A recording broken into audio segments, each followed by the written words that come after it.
नमस्कार दोस्तों, मैं आपका दोस्त आपका साथी Chetan Chavda, motivational speaker and business coach. दोस्तों आज एक बहुत ही सुंदर कहानी आपको सुनाने वाला हूँ, इसे ध्यान से सुनिए।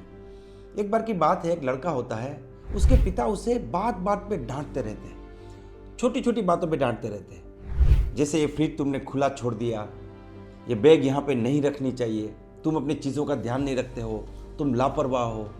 और लड़के को वो बिल्कुल पसंद नहीं था। अब जाहिर सी बात है, कोई अगर आपको बात बात पे डांटे तो आपको भी पसंद नहीं होगा।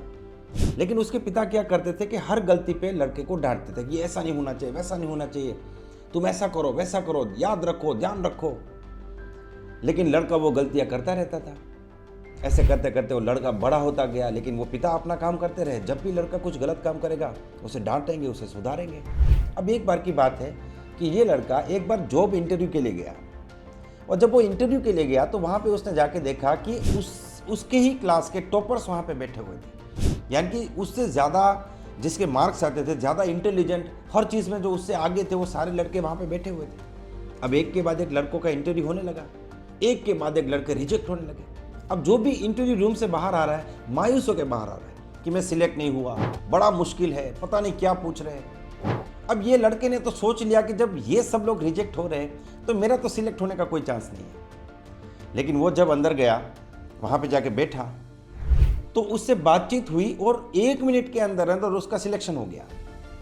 जो इंटरव्यू लेने वाले थे उन्होंने उनको कहा कि आपको सिलेक्ट किया जाता है, आपको इस जॉब के लिए अपॉइंट किया जाता है। पहले तो लड़के को लगा कि मेरे साथ मजाक हो रहा है क्या।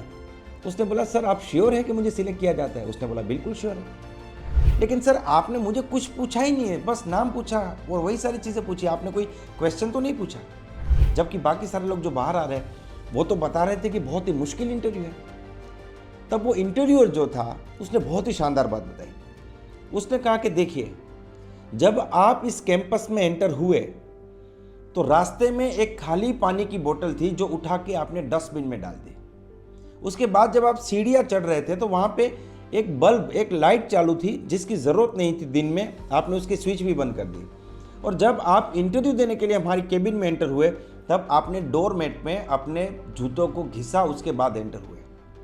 उन्होंने कहा कि इस जॉब के लिए हमें जो एजुकेशन क्वालिफिकेशन चाहिए वो तो सभी लोगों के पास है जो बाहर केबिन में बैठे हुए हैं, वही लोग यहाँ पे आए हुए हैं। लेकिन आपके अंदर ये बातें खास है कि अपने आसपास की चीज़ों को आप ध्यान से देखते हैं, उसे ठीक करते हैं।